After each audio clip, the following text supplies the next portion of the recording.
Hello dears, मैं Pankaj sir और आप देख रहे हैं पंकज सर की क्लास।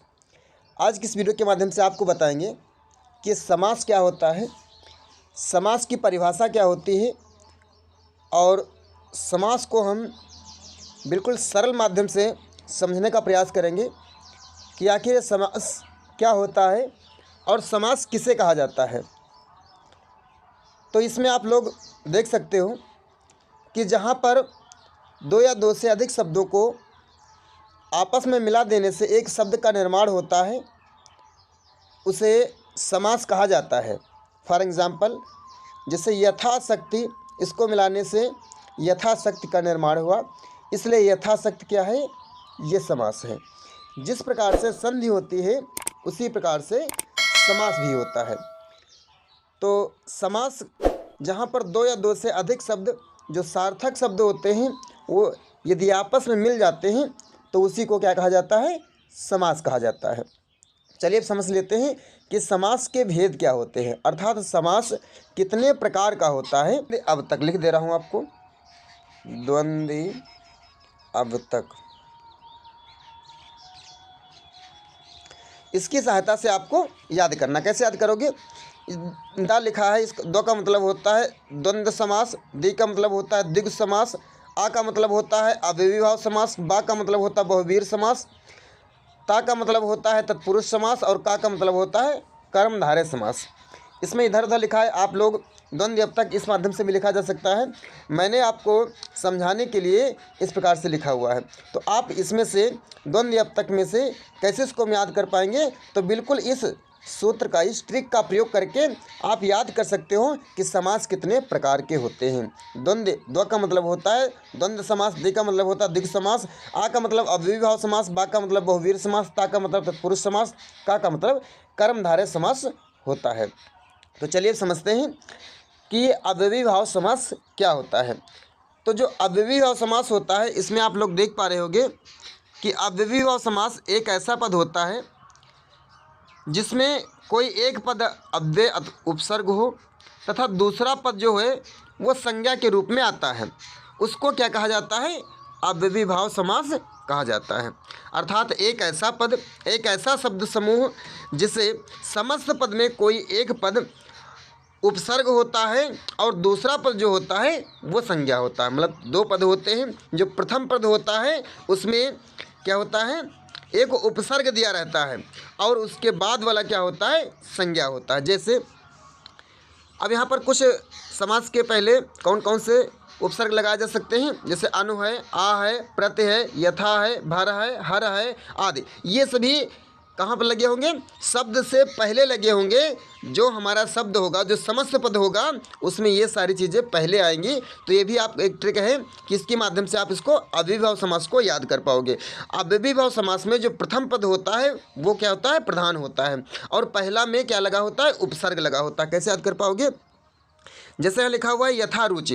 अब इस यथारुचि जो लिखा हुआ है, इस यथारुचि में कौन सा समास है, अव्ययीभाव समास है। क्यों? क्योंकि रुचि एक वर्ड है, वो रुचि एक शब्द है और इससे पहले क्या लगाया गया है, यथा लगाया गया है। इसी प्रकार से प्रत्येक, अब प्रत्येक में जो एक है ये एक वर्ड है और प्रति ये क्या है, ये उपसर्ग है। जैसे हर घड़ी, तो घड़ी अर्थात टाइम, समय, ये समय क्या एक शब्द है और हर घड़ी ये क्या है, इसका उपसर्ग है। तो इस प्रकार से आप लोग इसको अव्ययीभाव समास को अच्छी प्रकार से याद कर सकते हो। चलिए दूसरा सीखते हैं कि द्वंद्व समास क्या होता है। जो द्वंद्व समास होता है, ये द्वंद्व समास कैसे इसको हम याद कर पाएंगे, तो इसकी परिभाषा आप लोग देखिए। जिस शब्द में दोनों पद प्रधान हो, मतलब जिस पद में पहला पद भी प्रधान हो और दूसरा पद भी प्रधान हो, मतलब पहला भी पद प्रधान, दूसरा वाला जो शब्द होगा वो भी प्रधान, वो भी मुख्य होगा, और विग्रह करने और एक एवं व अथवा शब्द लगा होता है, उसे द्वंद्व समास कहा जाता है। कैसे इसको हम पहचान पाएंगे?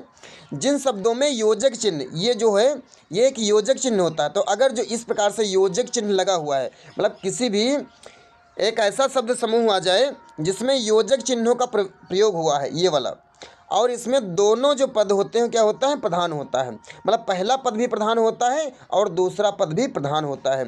फॉर एग्जाम्पल, जैसे लिखा है माता पिता। अब यहाँ पर माता पिता में माता भी जो है ये क्या है, ये प्रधान है, योजक चिन्ह भी आ गया है और पिता भी ये प्रधान है, मतलब माता भी प्रधान और पिता भी प्रधान होता है। एक और ट्रिक, इसको हम 3 माध्यम से याद कर पाएंगे। कैसे याद कर सकते हैं? पहला मैंने आपको बताया कि इसमें योजक चिन्हों का प्रयोग होता है फर्स्ट। पहला इसमें जो याद करने का तरीका है क्या आ जाएगा, योजक चिन्ह आ जाएगा। दूसरा इसमें क्या है कि दोनों पद जो प्रधान होते हैं, मतलब पहला पद भी प्रधान होता है और दूसरा पद भी प्रधान होता है, दोनों पद क्या होंगे इसमें, प्रधान होंगे। तीसरे में से क्या ट्रिक है कि जो पहला पद होगा और जो दूसरा पद होगा ये इसके क्या होगा है, अपोजिट होता है, ये इसके क्या होता है, विलोम होता है। तो पहला पद, अब यहाँ पर देख रहे हो माता के विलोम क्या होता है, पिता होता है। तन लिखा, तन क्या उल्टा, मन, ज्ञान, विज्ञान, और धनुर्वाण 2 और 4 ये क्या होता है इसका, लाभ और शुभ। तो यहाँ पर मतलब 3 प्रकार से आप इसको याद करो। द्वंद्व समास कहाँ पर होगा, पहला तो उसमें योजक चिन्हों का प्रयोग दिया रहता है। दूसरा, किंतु योजक चिन्ह अव्ययी भाव समास में आते हैं। जैसे अब यहाँ पर लिखा है धड़ाधड़, अब इस धड़ाधड़ में योजक चिन्ह नहीं है, किंतु यदि योजक चिन्ह आ जाए तब यहाँ पर द्वंद्व समास नहीं होगा। क्यों? क्योंकि यहाँ पर विलोम शब्द, धड़ाधड़ एक ही चीज़ है, तो जहाँ पर एक ही चीज़ आएगी वहाँ पर क्या होगा, अव्ययी भाव समास। किंतु जहाँ पर योजक चिन्ह के साथ में अपोजिट वर्ड आ जाए, मतलब पहला वाला दूसरा वाला दोनों विलोम शब्द भी हो और योजक चिन्ह भी हो, तो वहाँ पर क्या होगा, द्वंद्व समास होगा। चलिए अगला समझते हैं कि द्विगु समास क्या होता है, कैसे उसको हम याद कर पाएंगे। तो जो द्विगु समास होता है, जिस समास में पहला पद संख्यावाची होता है एवं विशेषण होता है तथा समस्त जो पद समूह होता है वह अर्थ देता है, उसे द्विगु समास कहा जाता है। अर्थात द्विगु समास वो समास होता है जिसमें पहला वाला जो पद होता है, मतलब सभी में 2 पद होते हैं, एक ही पद, तो जो पहला वाला पद होगा ये क्या होता है, संख्यावाची होता है। इसमें नंबर आते हैं, संख्या होती है। तो जो प्रथम पद, पहला वाला पद, ये वाला जो है संख्यावाची, इसमें संख्या हो और विशेषण भी हो, मतलब विशेषण या संख्या, जो संख्या बताने वाले अर्थात किसी की विशेषता बताने वाले हैं उसी को तो विशेषण कहा जाता है।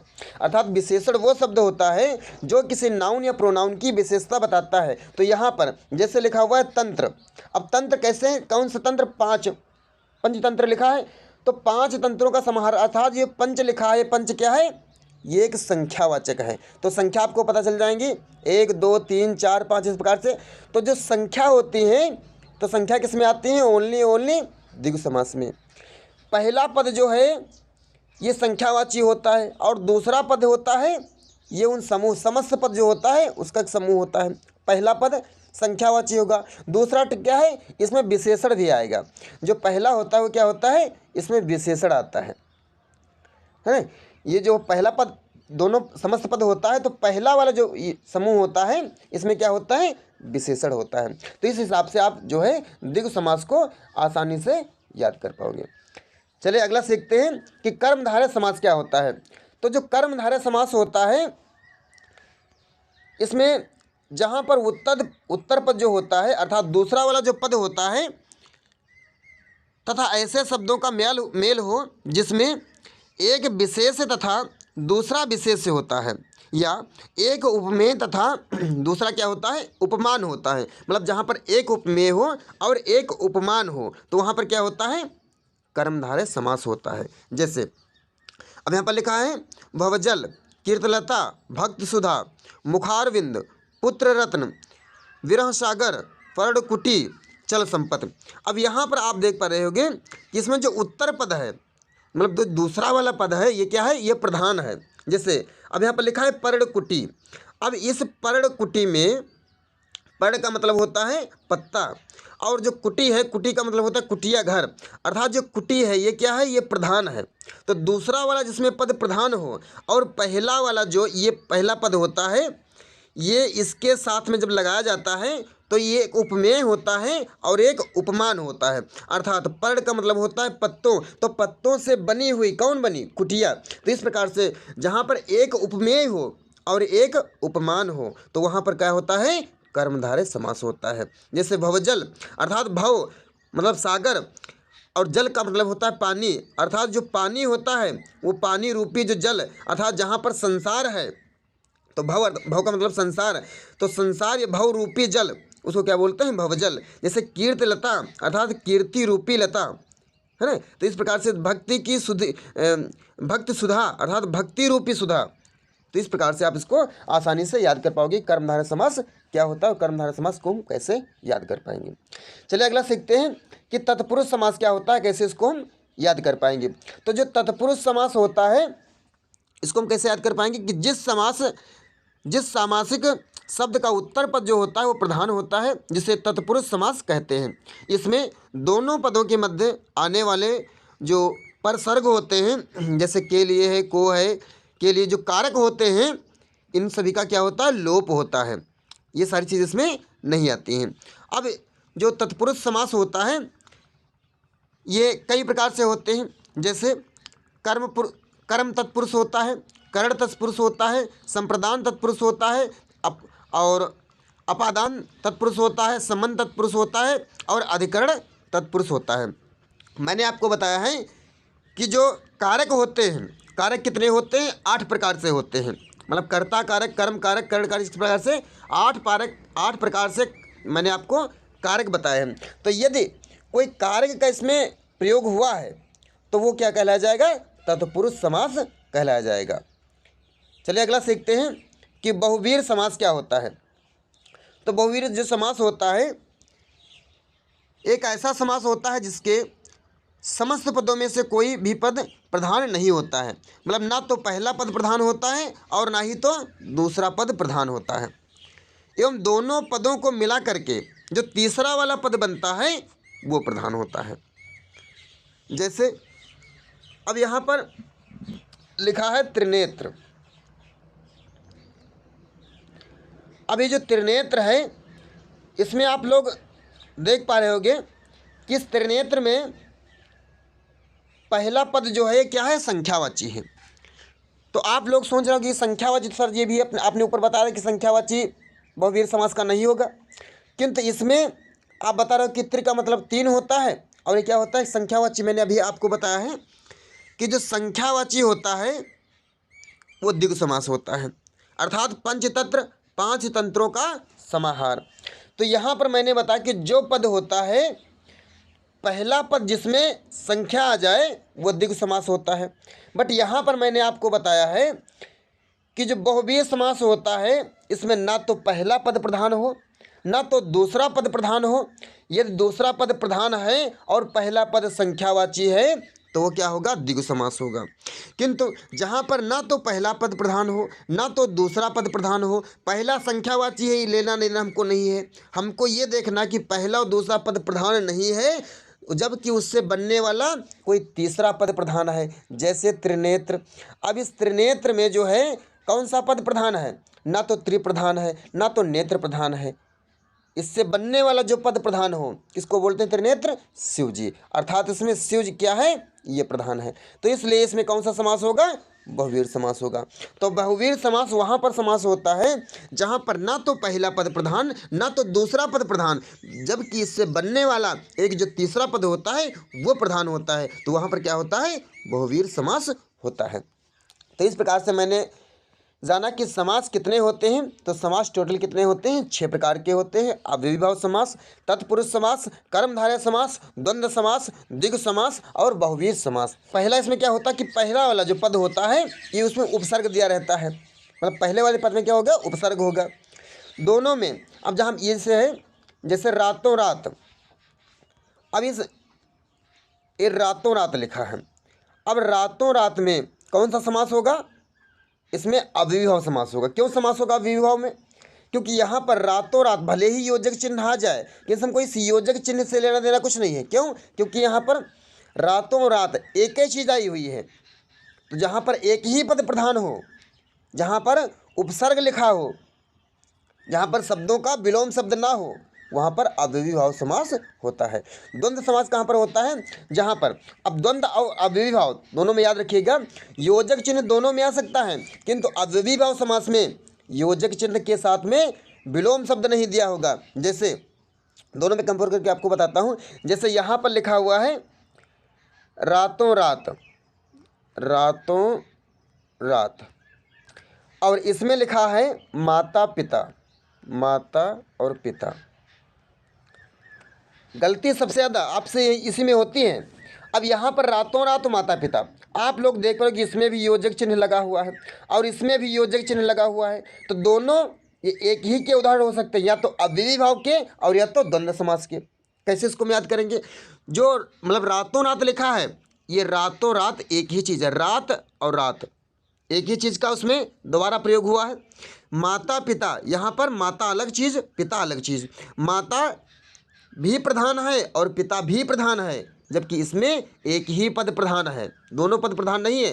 रातों रात, रातों क्या लिखा है? ये उपसर्ग है और रात क्या है? ये शब्द है। माता भी शब्द, पिता भी शब्द, यहाँ पर कोई उपसर्ग का प्रयोग नहीं है। तो इसमें कौन सा समास? द्वंद्व समास। इसमें कौन सा समास?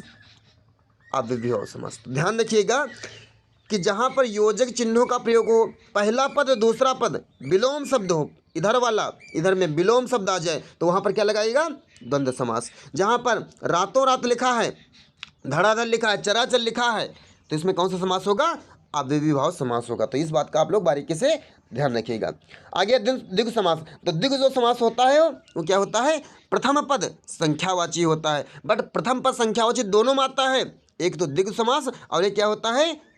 बहुवीर समास। बहुवीर समास में भी संख्यावाचक होता है, और ये जो होता है द्विगु समास, इसमें भी संख्यावाचक होते हैं। बट द्विगु समास में दूसरा पद प्रधान होता है और बहुवीर समास में ना तो पहला पद प्रधान होता है ना तो दूसरा पद प्रधान होता है, जबकि बनने वाला जो तीसरा पद होता है वो प्रधान होता है। अब जैसे लिखा है पंचतत्र, अब इस पंचतत्र में पहला पद क्या है? ये संख्यावाची है। त्रिनेत्र में पहला पद क्या है? संख्यावाची है। बट दोनों में अंतर क्या है कि इसमें पंचतत्र अर्थात पांच तंत्रों का एक समूह, तो यहाँ पर जो पंचतंत्र है इसमें पहला पद संख्यावाची है, बट त्रिनेत्र में संख्यावाची होने के साथ साथ में उससे एक अलग शब्द भी बन रहा है। तो इस बात का आप लोग ध्यान रखना का। द्विगु समास जो होता है इसमें पहला जो पद होता है ये संख्यावाची होता है, और जो बहुवीर समास होता है इसमें भी पहला पद संख्यावाची होता है, किंतु इसमें से जो बनने वाला तीसरा पद होता है वो प्रधान होता है।